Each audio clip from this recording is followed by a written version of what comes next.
all of us, we can listen together to hear the message from the Reverend Dr. Alexander Carayon will be giving us this morning. We welcome our speaker today. Thank you. Now, July is starting the new month, so you need to start the new devotion in your life. Thank you, Reverend Joseph Patrick, for inviting me to this worship service. It is a privilege for me to speak to all of you. This is just only a introduction so that you later on tapalan mo. So, good morning po sa inyo lahat. Good morning. Ako ay masaya at ito po yung kauna-una kung mga salita ng Diyos dito po sa church. Hindi na po ako bago sa lugar dito sapagkat every week nandito ako sa lugar dito pagkatuturo dito sa ating Bible School. Ako po ang inalasan ni Pastor Joseph Majuki na bilang administrator ng ating Bible School. Salamat ngayon po ay ating unti-unti na ayos ang ating Bible School. Ibig sabihin na all it is ayos. We make it more better ang ating Bible School. That's why ngayon po ay ating pinag-iwalay ang mga courses. Iba yung sa bachelor, iba yung master, iba yung ating doctoral. So, ngayon, ako'y nagpapasalamat na ako'y patuloy na ginagamit ng Diyos sa iba't ibang paraan. Hindi ko makakalimutan kailanman yung kung salitang binitawag sa atin ng ating isang kaibigan na pastor. Once upon a time, siya po yung naging senior pastor ko. Parang siya kapatid, siya pinaibigan ko, Pastor Tony Espiritu. Nagsabi sa akin, ano ba ang mangyari sa iyo? Isa lang ang pinakamaliwanag. Ikaw ay tinawag ng Diyos sa ayaw gusto mo ang ministry ahabulin ka.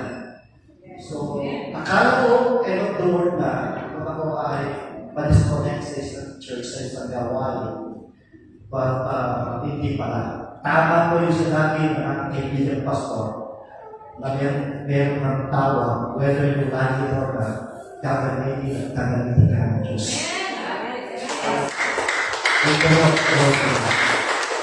Sa dami ng mga estudyante ng CBA Bible College, marunong naman bakit ako'y napili ni Reverend Joseph Majuki ang gawin ng administrator. Maybe, God spoke to him marahil merong sinabi yung Diyos sa kanya na ito'y makatulong sa ating ministry. At sinabi rin ni Dr. Paul Lorenzo de Leon.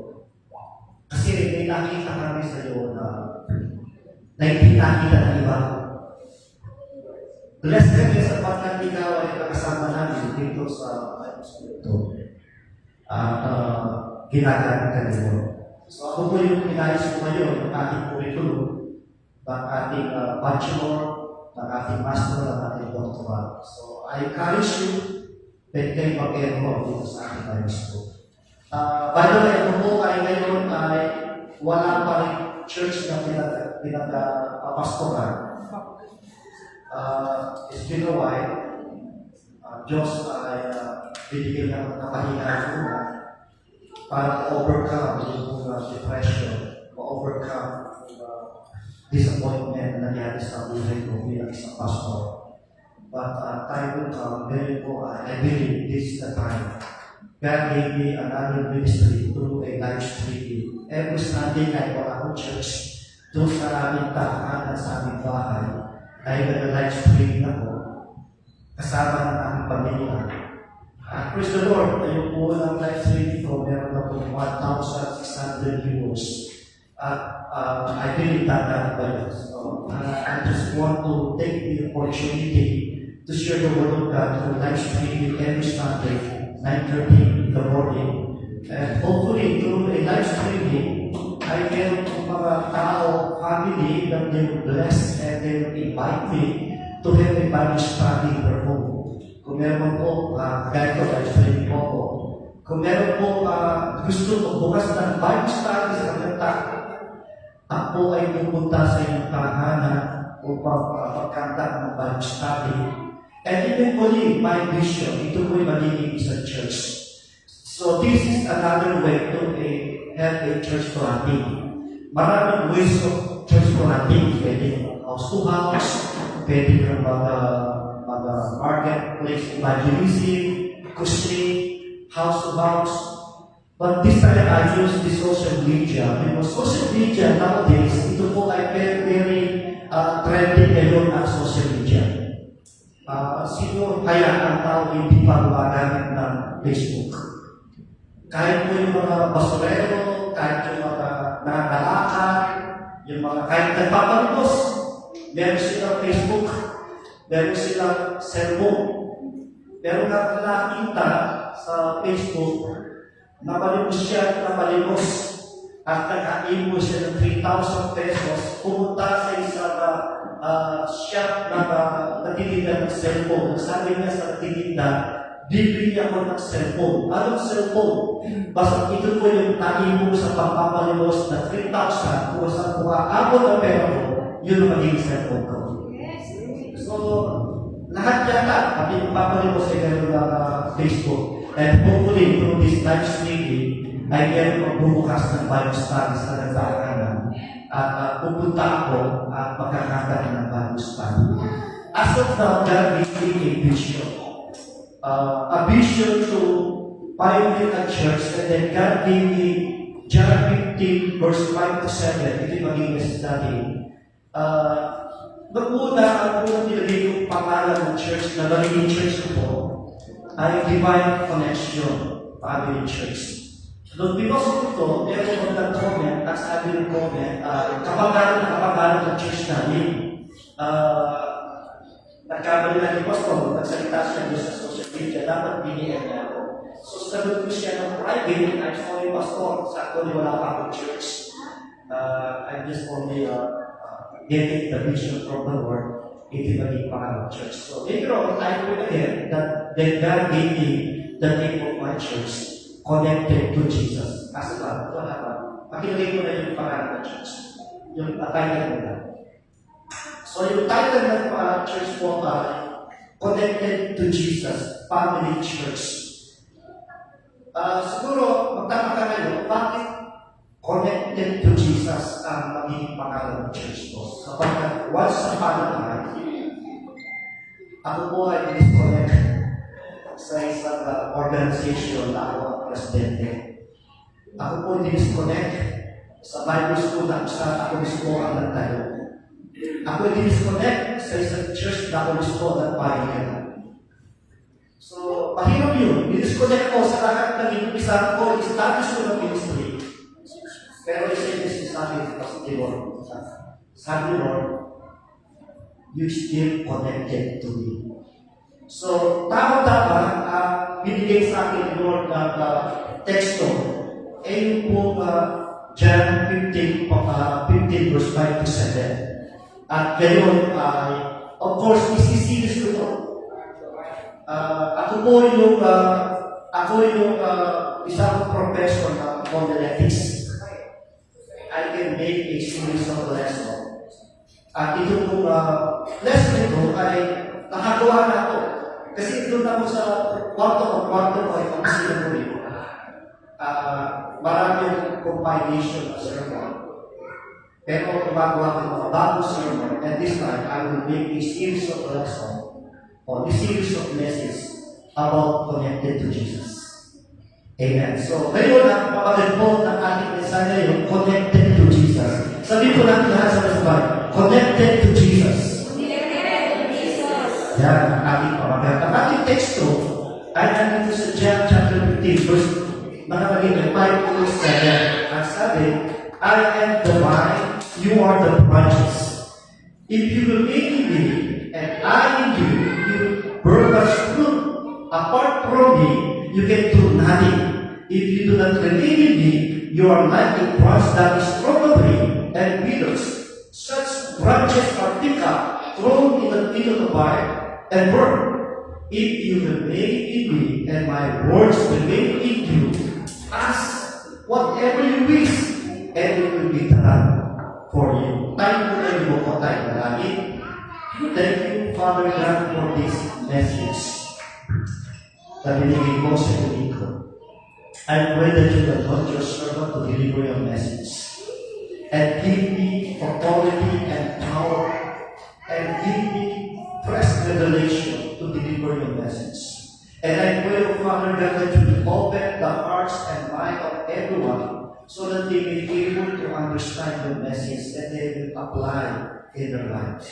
We thank you for your message. We thank you for your presence. And we give you all the glory, honor, and praise. In Jesus' name we pray. Amen and amen. Praise God. We recognize people when they are committed to a certain group, like for example, school. Kapag ang isang bata o tao ay connected siya sa isang school, whether it is a private school, whether it is a government school, ibig sabihin kapag siya nandun sa school na yun, connected siya doon, nag-enroll siya doon, nag-aaral siya doon, ibig sabihin, isa siyang estudyante doon sa eskwelahan na yun. And of course, kapag meron din isang tao na connected sa isang company, nagtatrabaho siya, whether ang company na yan ay call center, the people, or maybe engineering, architect, HR, any company, na ibig sabihin kapag connected ka doon, ikaw ay pumapasok doon, you are employee. Isa kang employee. And of course, sa isang pamilya, kapag ikaw ay isinita ng magulang mo, tatay mo sa isang pamilya doon, dala-dala mo na yung pilito nila. At sa iyong paglaki, whether yung lagi mo na pag-redemptive ka ba, paghanap ka ba sa magulang mo, aalis ka ba sa tahanan na yun, dala-dala mo pa rin ikaw ay part of the family. Pamilya ka. So, likewise, people recognize us when we are connected to Jesus. Kapag ikaw ay taga-atin sa church, kapag ikaw ay tumagal kay Kristo bilang Panginoon tagapagligtas, pinagmumuhay mo kanyang salita, you are connected to Jesus. When you are connected to Jesus, when we are connected to Jesus, people recognize us as Christians or disciples. Tatawagin ng Kristiyano, tatawagin ng disipulo ng mga tao. Ay, born again yan. Taga-atin din dyan. Bawal sa kanya yan, bawal sa kanya yan. Meron maraming bawal. Bawal matigalinyo sa born again. Bawal ang nag-aaral sa born again. Bawal magsugal sa born again. So, yun na rin ang tao because people look at us that we are Christian and disciple of Jesus Christ. Kapag connected na tayo kay Jesus. Now, what does it mean when we are connected to Jesus? Ano ba ibig sabihin na tayo connected kay Jesus? Amen. By the way, ang aking outline ay buong-buo siya, ay hindi ko siya kinan. At bagamat increase yung aking outline, I hope you will understand it. I-explain naman in Tagalog. Amen. So now, what does it mean when we are connected to Jesus? Number one, Jesus gives the source of our strength. Binibigay ni Jesus ang ating lakas. Ang sabi ng John 15:5, I am the vine, you are the branches. If you remain in me and I in you, you will bear much fruit. Apart from me, you can do nothing. Understand our dependence on Jesus. Apart from me, you can do nothing. That's what ibig sabihin ko. Kapag sinabi niya kung apart from me, we are spiritually powerless. Just like a branch cannot survive without the vine. We cannot grow or bear fruit apart from Christ. So, ibig sabihin niya, kapag tayo nakadikit, tayo connected kay Jesus, we have the strength, we have the power para tayo mag-grow spiritually. Sometimes it is very sad why other Christians, they are not growing spiritually. Bakit may mga nag-aatin sa church, hindi mo nakikita yung pagbabago sa kanila? Bakit sa tagal-tagal niya dumadalo sa church, may mga bisyo pa rin siya, nag-garilyo, nagsusugal, nagmumura, naglalasing. Bakit hindi siya nag-grow? Sapagkat napakalinaw. Bagamat nag-aatin sa church, he or she not connected to Jesus. Because when you are connected to Jesus, you will have power to change your life. You will transform into the likeness of Jesus Christ. Amen po ba? Kapag connected ka sa Kanya, magugulong ka. Kasi nakagilid ka sa vine. Who's the vine? Jesus Christ is the vine. When we are the branches. Amen po ba? We are the branches. Kapag tayo connected sa vine, whether you like it or not, it is like a branch growing. Magkaroon siya ng flowers, magkaroon ng blooming, ng mga leaves, at magkakaroon siya ng bunga. Yan po ang nakalina. So, Jesus is the source of life.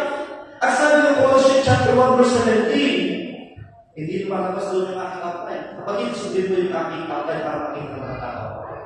In Him, all things hold together. Amen. Yan. So, yan. Jesus is the source of life.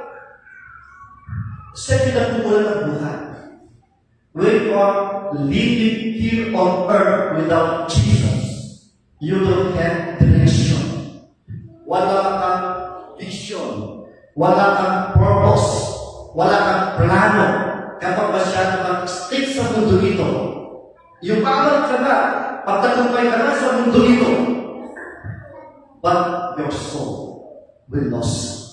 Mawawala ang iyong kaluluwa. Hindi ka maligtas. So, kapag tama sinabi ni Pablo, and this is now my favorite verse in Philippians chapter 1, verse 21. For me to live is Christ and to die is gain. Para sa akin ang buhay is Kristo at ang mamatay ay pakinabang. So, kapatid, mas mainam mabuhay tayo sa mundo ito na tayo ay connected kay Jesus. Amen. Amen po ba? Mabuhay tayo na connected tayo kay Jesus. Malinaw lang po yun dahil tayo po tumagdag sa kanya. Nagaling natin siya bilang Panginoon at tagapagligtas. Magiging pag-connect ka na sa kanya. You will be connected to Jesus. Our best efforts fall short without Him. Kahit anong gawin mo sa mundo ito, pero pag wala si Jesus, you can do nothing. Even in your Christian life, even you are a member of the church, without Christ, when you are not connected to Jesus, you will not do anything. Alam niyo sa pangalan ni Yesu Cristo, si Pedro ay isang tao walang pinag-aaral. He is just a fisherman. But you know what? When he preached, maybe almost 15 minutes, 10 to 15 minutes, ilan na naligtas in Book of Acts? 3,000 souls naligtas at napabaptize noong araw na yun. Babantag ba yung Peter? He's just a fisherman because he was connected to Jesus and the Holy Spirit baptized him, filled him with the power of the Holy Spirit, and he was able to reach 3,000 God's saved that time. So, kapatid, kahit magaling kang mag-aral, magaling kang magturo, but when you are disconnected to Jesus, you can do nothing. There is no power. Amen ba? Amen. So, naturally, strength is limited. Ang ating pong kalakasan ay limited na. Tao po tayo, hindi tayo Superman. Hindi tayo alien. Limited yung ating lakas. Yung ating power. Even the strongest people, even will fail. Maraming katawang malakas na they are fail. Maraming bumabagsak. Limited po yung ating our human strength as limits, whether mental, emotional, or physical. Amen. So, limited po ang lahat ng ating po lakas, yung ating mental, emotional, physical. Huwag tayong matangan sa ating sariling lakas. Huwag tayong matangan sa sariling ating karunungan. When we serve the Lord, when we preach the Word of God, when we teach the Word of God, huwag tayong matangan sa ating sariling kaalaman, sa ating sariling lakas, sa ating sariling karunungan. As sabi ni Zechariah, Prophet Zechariah says, in Zechariah chapter 6, verse 4, it's not by might, nor by power, but by my Spirit, says the Lord. I always quote this scripture every time I preach. I always quote this because every time I preach, ayaw manalo sa aking sariling lakas, ayaw manalo sa aking sariling kaluluhan. Although I have a lot of wisdom, I have a lot of knowledge, I have a lot of experience, but every time I preach the Word of God, I need the power of the Holy Spirit. Amen. Yun po maganda sa atin. And then, relying on yourself leads to exhaustion. Relying on God's lead to renewal. Kapag manangan tayo, huwag tayo manangan sa ating sariling lakas. Manangan tayo sa leading ng Diyos. Right now, I am praying that God will lead me to a place kung saan ang maglilingkod sa Kanya. I am not praying a church. I am not praying a church to pastor. I am praying a place kung saan ang dadal ni Lord. Because I believe I was connected to Him and that God will give me wisdom. God will lead me everything I will do. So lahat po tayo dapat manalangin tayo sa ating Panginoon Diyos. Illustration. Tracking po. Sila dito din sa cellphone. Lahat kayo mas doon yung cellphone. Siguro sa lugar ito, mga 99.9 ang yung cellphone dito. Tama o tama? Tama. Like a phone, like a cellphone that needs to be recharged daily. Which you must stay connected to our source, our life. At cellphone, nagagamit natin na discharge. At kailangan natin siyang i-recharge para tuloy natin siya magamit. Ganun din po sa ating buhay. Kailangan natin ma-recharge sa ating Panginoon Diyos kasi naghihingan tayo. And I tell you this, brothers and sisters, you know what? Every time I preach, after I preach, I was exhausted. Kung hindi ka ba napakadali mag-preach, you just standing here. But after this, I was exhausted physically kasi binibigay mo yung lakas ko to serve the Lord, to preach the Word. Amen. So, after this, I need to recharge. Before I preach the Word of God, I recharge first through my prayer, through my devotion. Last night, alas hindi ako matulog. I'm so excited to preach here. So, sa kwarto ko, sa lalawin ko, nagpatugtog na ako about Holy Spirit. And I was able to experience once again the presence of the Lord. I am so longing to the presence of God. Amen. So, yun po kailangan natin. Amen. The importance of remaining in Him. Ito po yung kahalagahan na tayo natili sa Kanya. Remaining in Him is the source of spiritual life. Amen.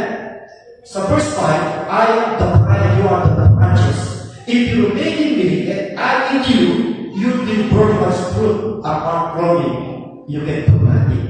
Ano ba ang ibig sabihin ito? Ang ibig sabihin niya, kapag ikaw ay natili sa Kanya, you have the source of spiritual life. Isa, nagtataka tayo, why other Christians, they are not spiritual? They are carnal. Though, in the book of Corinthians, when Paul wrote the chapter 3, as sabi niya sa verse 1 and 2, sabi niya, I address you, not a spiritual Christian, but a carnal or a worldly Christian. Nakakalungkot minsan, may mga Kristiyano, sinasabi, they claim that they are born again, they claim that they are Christians, and yet, may ginagawa sila kalokohan.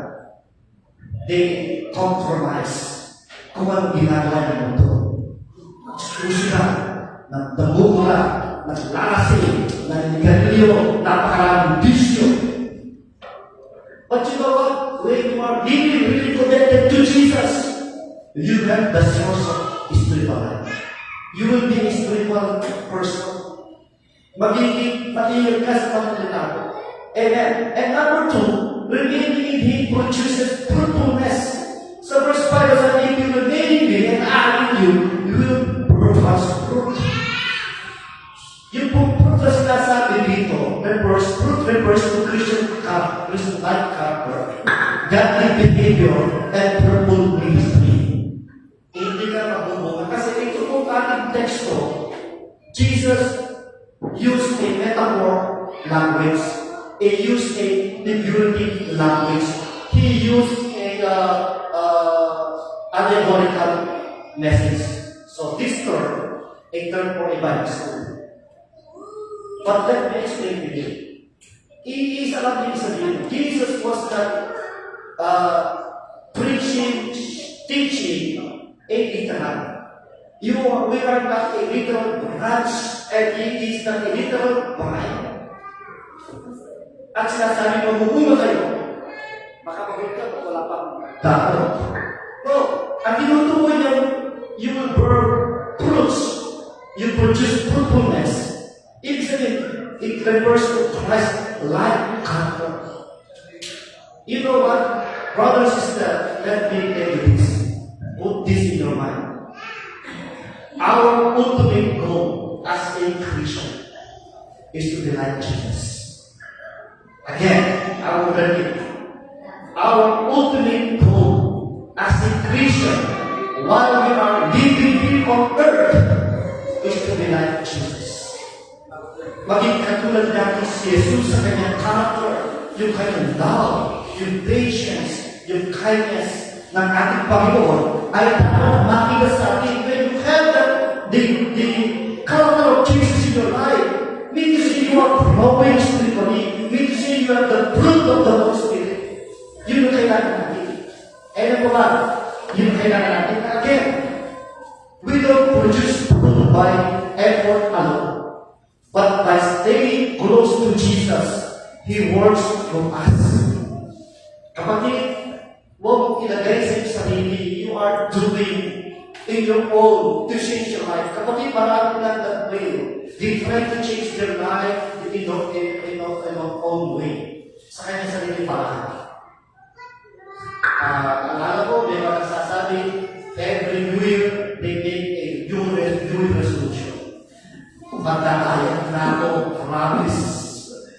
Hindi na ako manigarilyo, hindi na ako magbubura, hindi na ako magsusigaw. They make a lot of promise sa kanilang buhay sa sarili. And yet, they fail. Brothers, if you want to change your life, if you want to transform your life, stay connected to Jesus. Amen. Siya na ang pagbibigay ng bago sa iyong buhay. Amen ba? Amen. Remaining in Him requires intentional abiding. Sabi sa verse 7, if you remain in me, my words remain in you. Ang ibig sabihin na remaining requires intentional abiding. Abiding in Christ involves daily devotion, daily fellowship with Him through prayer. Alam niyo, maraming nagkakamali sa salitang devotion. They thought, when you pray, you already have devotion. No, hindi ka mag-devotion. Others, they said, I read the Bible, then I will have devotion. No, hindi ka mag-devotion. Ang ibig sabihin ng devotion, it is your short worship service unto the Lord. Ang ibig sabihin yun, devotion is composed of worship, prayer, and meditating the Word of God. When you have these three, then you will have a devotion. But without these three, just only one, you are not having a devotion. Kailangan natin yung tatlo. Prayer, worship, and meditating the Word of God. Yun ang devotion. When you have a daily fellowship with Him through prayer, ito ay nagsasabi you are still connected to Jesus. Amen. Number two, meditating on the faith's word. Pag binasa mo ang Biblia, not just put in your mind, but put in your heart, and then live it. Sa pagtuturo ko ng Indanic Bible Study, I tell it to my students, paano siya intindihin ang Bible? So, number one, you must have a good observation. Number two, you will have a good interpretation. Number three, you will apply the message. So, if you have a good observation, you will have a good interpretation. When you have a good interpretation, then you will have a good application. Amen. So, meditate in the Word of God is like that. And walking in obedience and trust. At minsan kapag nabubuhay ka na patuloy ka nagtitiwala sa Diyos, hindi ka niya makabayaran. God will provide all your needs. You know, brothers, since ka disconnect ako sa ministry na yun, wala na regular income. At ngayon ay yung aming GO sa munisipyo, mag-event ng June 30, bukas pa natin. And after that, sa nakuha ng aming Panginoon sa araw-araw. Because I am connected to Jesus. And I believe God will provide all my needs. Amen. If you provide the Diyos sa ating Panginoon, just stay connected to Jesus. Amen ba? Nothing like honest and then stay obedient and trust Jesus. It is not automatic when we choose to stay connected. It is not automatic. Kailangan natin may gagawin tayong effort. Meron tayong heart. Kailangan mo, sabi nga ni James, you need to work out your salvation. What does it mean? You need to read the Word of God. You need to apply the Word of God. You need to trust Jesus. You need to obey Jesus. Amen. Yun natin gagawin. Ngayon, paano putugan po tayo? What does it mean to be connected to Jesus? Number two, Jesus gives the significance of our connection. Ayan, nasa number 2 na po tayo. John 15:6, if you do not remain in me, you are like a branch that is strong of you, and withers. Such branches are picked up and thrown into the fire and burned. Yan. Pakita natin dito, binibigay ni Jesus ang kaalagaan ng ating pagiging connected sa Kanya. Okay? Every time sinasabi, our connection defines our identity. Kapag sasabi natin, we are connected to Jesus, it defines our identity. Sino ba tayo? Number one, we are children of God. Kapag tayo connected sa Kanya, tayo anak ng Diyos. John 1:12, sabi sa John 1:12, sino man ang tumanggap at nanalig sa Kanya, kay Jesus, binibigyan ng patang maging anak ng Diyos. So, ibig sabihin, lahat tayo anak ng Diyos. Amen ba? Amen. Sabihin mo sa katabi, anak ka ng Diyos. Number 2, we are friends of God. Kaibigan tayo ng Diyos. Amen ba? Kakaroon ka ng best friend, wala kang iigit pa na pinaka-the best na kaibigan, kundi ang ating Diyos. Amen. Hindi ka niya ipapalites. Yung kaibigan ko, best friend ko, minsan pinapalites ka niya. Jesus hindi. Amen. And number 3, we are servants of God. Tayo makalingkod ng Diyos. Naglilingkod tayo sa Diyos. Sisters, brothers and sisters, let me tell you this. Do not allow yourself. You are attending this church, but you are not growing in the Lord. Huwag kang papayag sa iyong sarili na ikaw lumalago sa isang church pero hindi ka lumalago sa Panginoon. You need to help yourself. And then you need to serve God. I pray sa aking vision. Ako meron ako sa aking vision. Ang aking vision ay ang aking vision muna. My vision is this. I have my own mission and vision in my life. and I will apply it in my primary church. My mission is to connect people to God and to connect people to the church. When we connect people to Jesus, then they have a relationship. And when they're connected to the church, and then we're connected to grow and equally serve God. Amen. Pag-iling ko lang bilang ang Diyos.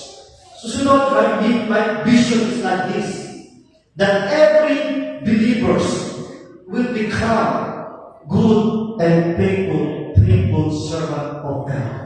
That is my vision. Na kahit na maging member ko, I will help them to grow spiritually, and then they will become a good and faithful servant of God. So, lahat po ng mga members yun, when I find in a church that was disconnected, I will help them that every of them, they will serve God. I will give them a chance to serve God. Ang pagsalit ko sa Diyos, it is not just a preach the word of God, teach the word of God. When you are sweeping the Lord, kapag nabawalis ka, nabawalis ka dyan, you are serving the Lord. Amen ba? Kapag ikaw ay pupunta sa church, you are doing worshiping to the Lord, then you are serving God. Amen. So kailangan natin gawin yun. Our identity is rooted in Christ. Nakakamit na tayo sa Kanya. And then apart from Him, we lose our true purpose and direction. Kapag tayo po ay nakaiwalay sa Kanya, mawala ng purpose ng life natin. Mawala ng direction ng buhay natin. Kailangan you just stay connected to Jesus. Para yung purpose mo magawa mo, direction mo magawa mo. Kasi siya, just allow Jesus to drive your life. Do not drive your life with your own. Do not allow the world drive your life. Just allow Jesus to drive your life. Dadalhin ka doon sa tamang buhay. Amen. Just if once can exist without wife, we can exist spiritually without Him. Kapag ikaw ay sana, naputulan ka na, hindi na lalago. Matutuyo ang saka, kapag sabay na putok sa puno, matutuyo yun, matatutuyo, wala na siyang kwenta. At masusunod na siya, susubugin na siya. Kapatid, huwag mo kaya mag-disconnect ka na. Huwag natin kaya mag-disconnect tayo sa ating Panginoon Diyos. Application. In the world researching for identity through titles, status, or social media, we must remember that our true identity is found in being connected to Jesus. Kahit sabihin mo na ikaw ay title, I am a reverend, doctor, I am bishop, apostle, prophet, but when you are not connected to Jesus, everything I owe and nothing. But when you are connected to Jesus, whatever title you have, that will be found being connected to Jesus. Amen. You go ang important. Number 3, dapat tapos sa pangatlo natin. What does it mean to be connected to Jesus? Number 3, Jesus gives the security of our relationship. Ibinibigay ni Jesus ang seguridad ng ating relasyon sa Diyos. As sabi ng John 15:7, if you remain in me, and my words remain in you, ask whatever you wish, and it will be done for you. When we are chosen by God, tayo pinili ng Diyos. Tayo tinawag ng Diyos. Tayo naging anak ng Diyos. At ito po ngayon ay sa magitan ng ating pag-connect na natin kay Jesus. Yung pagtawag ng Diyos sa ating bilang kanyang mga anak ay manatili kahit anong sitwasyon ng buhay. Kahit maraming problema, maraming pagsubok, anong sitwasyon mo yun, basta you are still connected to Jesus, then you will have a true relationship to our God. Amen. Assurance in answered prayer, hindi ka magkataman. Because we are connected to Jesus, Jesus promised us, sabi niya, ask whatever you wish, and it will be done for Him. Wow, ginamit dito, wisdom. Sa ibang side, prayer. Alam niyo ako po, mahilig ako, ito po yung hilig kong movies. Mahilig ako sa mga movies na Marvel movies, Spider-Man, Superman, The Avengers. Yan ang hilig ko bago ako bata. Doon pa din nagkakaroon ko si Goku, mga cartoons. Pero mahilig ako sa gano'n. Pero meron ako, isa pa kapanood yung Aladdin. Yung Aladdin. Sabi ng genie, name a three wish. And I will grant the three wishes. Ano yung lahat ng movies na yun? That is just illusion. Illusion lang yan. Hindi po. Puro fake lang lang. But this is the truth. Sabi mismo ni Jesus, this is not illusion. This is truth. Ang sabi niya, if you remain in me and my words remain in you, ask whatever you wish and it will be done for you. Wow! Diba napakasarap yun? Anong wish mo pa yun? Wish ko na. Pwede naman ako wish sa kanya. Pwede naman ako humiling sa kanya. Ang problema, maraming Christian, hindi sila humiling. Hindi sila nag-pray. Kaya kung kailangan nila, wala bagay kasi hindi sila nag-pray. Kapag tandaan mo, ikaw ay connected na kay Jesus. At alamang hinagin mo sa Kanya, He promises He will give all our needs. Amen. Make assurance po tayo. The promise of abiding in His love. Abiding in His love means trusting in the divine relationship. Kapag tayo po ay nakikinig sa pag-ibig ng Diyos, we have a divine relationship. Secure ka kapag ikaw ay nasa Kanya. Alam nyo, hindi pa na nagiging ito, there's a lot of illustration na very napagalitin when it comes to divine relationship. Bisa na, nakita ko sa Facebook, yung umatag yung po, agila, yung kanyang mga sisiw ay nabing dito sa kanyang kamay. Naalala ko yung po isang teacher ng Sunday school sa kabata. Asabi ng Sunday school teacher, okay, class, draw a picture that showing a peace.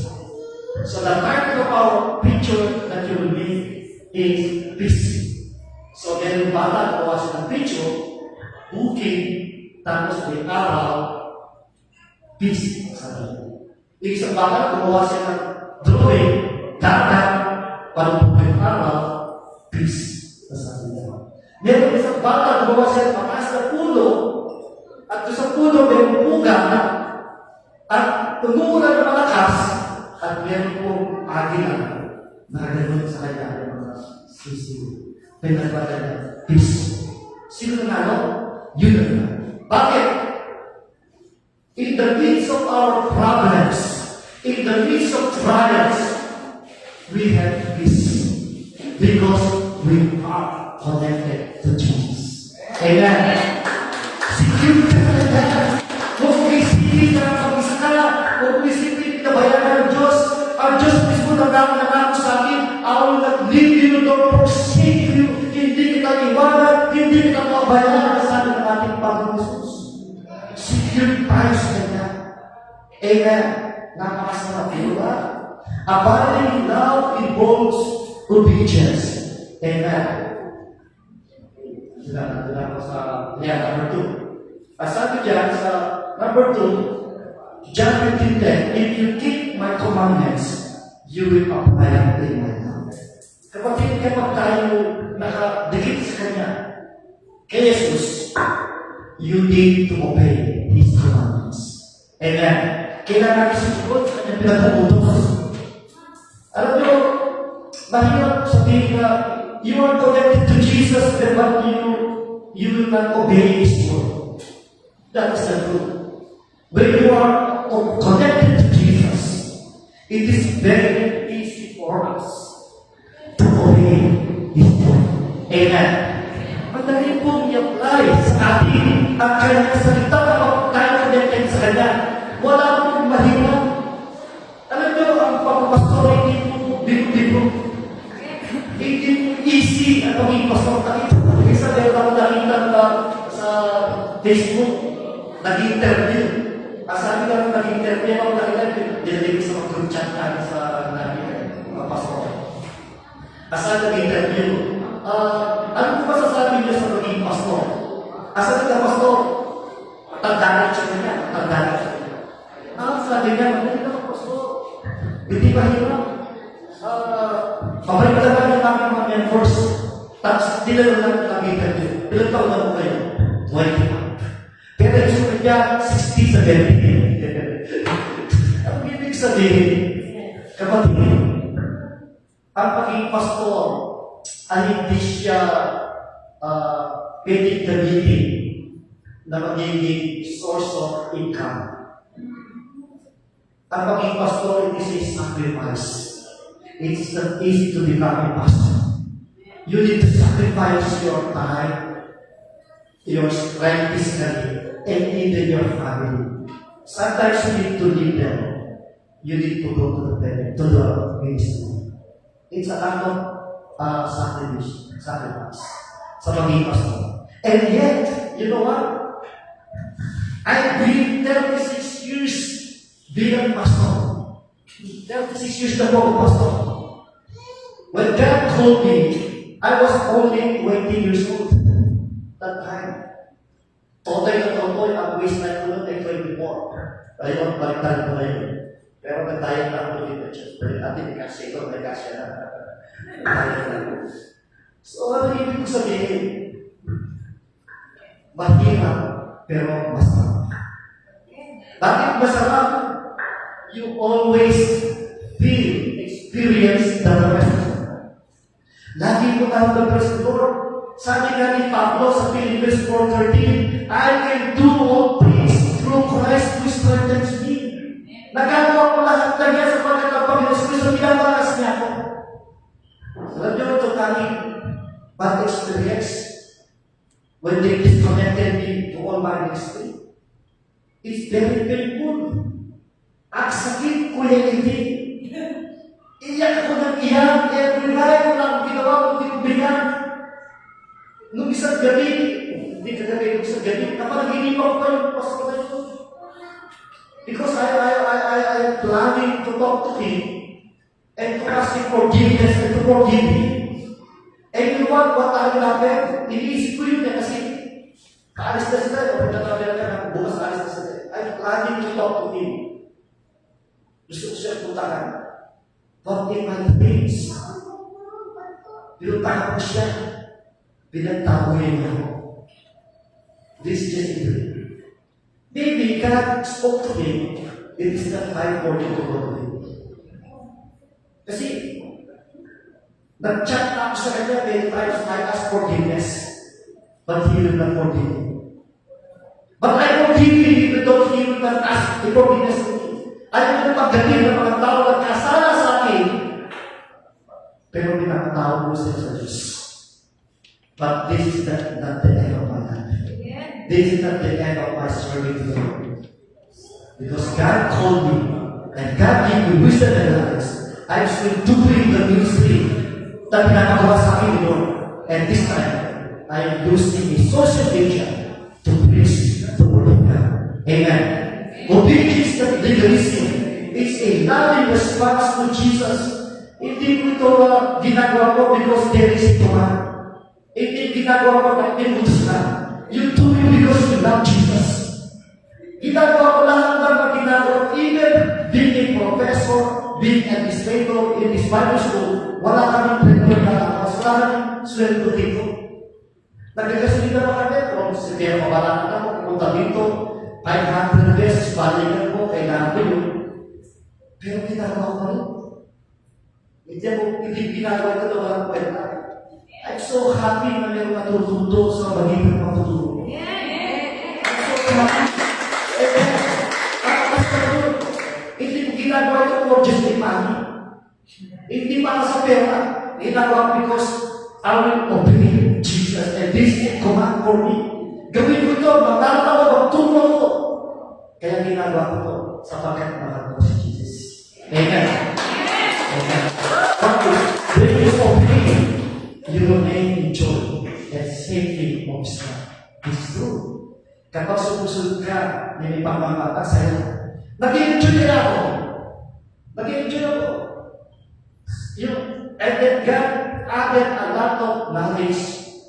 Dati kayo magagawa ng mga diploma, certificate. Dati kayo magagawa ng Canva. Kayo, marunong na ako. Ngayon, isang church nila papatulong sa akin, nakalim ko yung kanilang custom, palagi sa mga paperworks, palagi sa paperworks, palagi sa documents, maraming pala. Paglakad ng STC, paglakad ng custom, ay pala ng knowledge. And you know what? Nag-enjoy ako sa lahat na ginagawa ko. Amen. Kahit yung ginagawa ko mga certificate, sariling pera ko na ginagawa ko. Hindi na ako bigyan ng pera kay Joseph, Pastor Joseph Manjali. Hindi na ako bigyan ng pera sa kanya. Yung ginagawa ko, mapili certificate, mag-glossy, mga personal na pera. Yung pong printer ko, nagkasakasa na, binigyan ako ng bago. Siyempre, nag-ubus yung tinta. Bumibili ako, pera na yun. Ginagawa ko. Nag-enjoy naman ako sa ginagawa ko. Sana lahat po tayo gano'n. Amen. Supplication. Obeying Jesus deepens intimacy with Him. It protects you from sin and draws you closer to His heart. Amen. At pagsunod kay Yesu Cristo, ikaw yung laging nararamdaman sa Kanya. Alam niyo ba yung sabihin ng intimacy? Ang asawa, sino dito ang may asawa sa tabahan? May asawa. Alam niyo ang boss sa asawa, may tumawag. Alam ka sino? Bakit kailangan ang boss niya? Kasi intimacy. Pagbuti ka daw, pagdumating ka, ako sa bahay namin, pagbukas ko lang ng gate, sabi na ako, adik, ano talaga ako yun? Kasi naman close intimacy, alam nila yung boss ko, alam nila yung kilos ko, kasi malapit na ako sa pamilya ko. Ganun din po sa Diyos. Kapag ikaw ay sumunod sa kay Jesus Christ, lalo ko na malapit sa Kanya, napapahiwalay ka sa kasalanan, nagiging malapit ka sa kanyang puso. Amen. Magiging malapit ka sa kanyang puso. Abiding His love results in joyful living. Kapag ikaw ay nakikinig sa Kanya, nagiging masaya. Kasi sabi ng chapter 11, these things I have spoken to you, that my joy may be in you, and that your joy may be full. Masaya. Sino ikaw masaya kasama na namin? Hindi po natin, ang saya-saya! Ay, bakit na? Talagang masaya po kayo na Jesus name ay sa'yo? Lahat kayo, connected kay Jesus, masabi na, ang saya-saya! Sabi masaya po. Amen. Dapat masaya po tayo. Amen. Application. If you feel dry or discouraged, come back to the Bible. And let His love fill you with strength and joy. Tayo lahat ay discouraged, di ba? Sino dito na-discouraged mo? Na-discouraged tayo? Lahat tayo, we feel sometimes dry. Sometimes you don't want to pray. Sometimes you don't want to attend church. You feel dry, you feel discouraged. But let me give you these brothers and sisters. Just remind yourself, you still connected to Jesus. Amen. Kapag nalaman mo, you remind yourself, hey, bakit kailangan ba discouraged? Bakit kailangan ba dry? I'm still connected to Jesus. Kailangan masaya pa rin ako. Amen. Conclusion po tayo. Conclusion. Our connection to Jesus. Ayan. Patapos po tayo. Our connection to Jesus is more than a custom. It's the lifeline of our faith. It defines who we are. Enable us to be fruit, empower us to overcome, and brings heaven's power into our prayers, and let us choose daily to remain 18. Ang ibig sabihin mo, ang ating pagiging connection natin kay Jesus ay hindi pa sa isa kaisipan ng tao. It is not just a concept. It is a lifeline of our faith. Ito po sa pananampalataya natin. Nagpapakilala kung sino tayo. Na kaya po natin magbagunga, kaya natin magbago, kaya natin ipangalaw ang salita ng Diyos. At ang maganda dito, kaya natin matalo ang mga problema, kaya natin ma-overcome lahat ng problems. We can overcome all trials and problems. At kapag ikaw nag-pray, you build heaven. Alam nyo, ang prayer, it is a two-way. Don't pray na ikaw na nagsasalita. Sometimes you need to be silent and allow Jesus to speak to you. Mag-uusap siya. After you pray, then you keep silent and allow Jesus to speak in your mind, speak in your heart. And then there will be a revelation coming from the Lord. Amen. Yun ang maganda. Kaya po, mga kapatid, piliin po natin every day na tayo maging kay Jesus. Pag-gising sa umaga, kausapin mo siya. Manalangin ka. Bago matulog, manalangin ka. Amen. Yun po ang maganda. So, ito po yung aking pinaka-outline natin. Connected to Jesus means, what does it mean to be connected to Jesus? Jesus gives the source of our strength. Jesus gives the significance of our connection.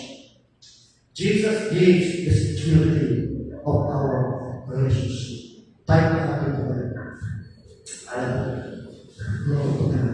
Purihin natin ang Diyos. May I ask the presidency team to come here? May I request to before I end this message, awilin po natin yung ikaw ang tunay na Diyos. Kaya, let us sing the song. Ikaw ang tunay na Diyos. Tayo po yung connected sa tunay na Diyos. Amen. Sa kanya po tayo connected. So let us sing once again yung awilin po. Ikaw ang tunay na Diyos.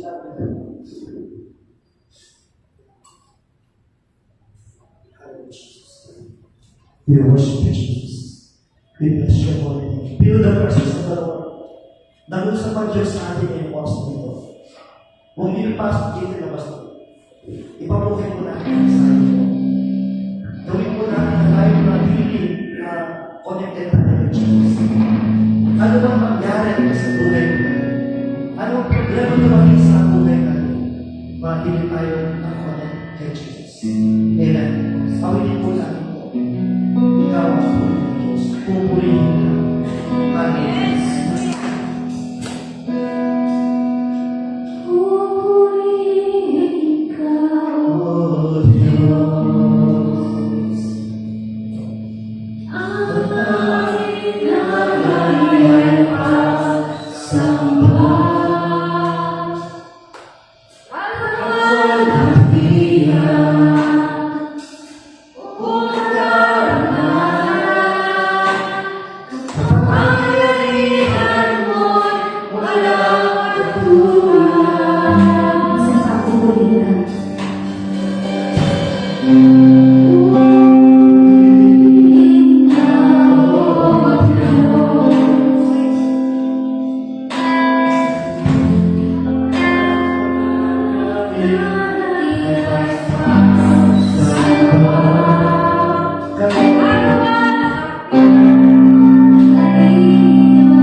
Hallelujah, Jesus.